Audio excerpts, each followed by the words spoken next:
other factors factored in, such as a decline in the morality of the people.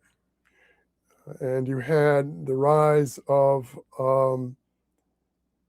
different religious cults coming into the Republic from the Orient, the cult of Isis from Egypt, the cult of Mithra, and they displaced the old-fashioned religion of the Romans.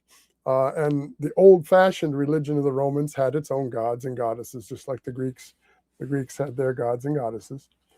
But the old-fashioned religion of the Romans was very patriotic, and a very patriotic type of religion.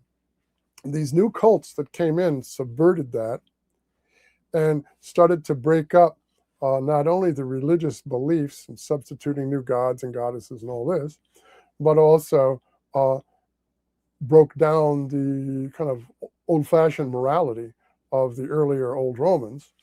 And you started to also have that amplified in the theater, which became pornographic, basically.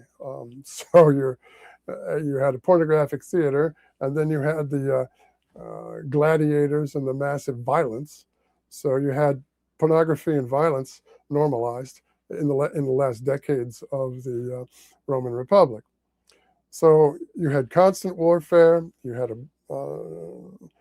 breakup or disintegration of the constitutional order, decline in religiosity, or at least patriotism, we can say. You had depravity that Dennis was pointing out, the Epstein class.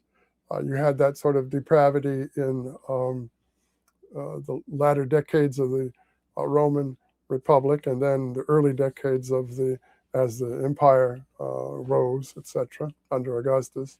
So you had a morally corrupt, and a financially corrupt upper class, well, we can say the Epstein class, their Epstein class. And all those factors then distorted, deformed, and ultimately destroyed, led to the destruction of the Roman Republic and its constitutional order.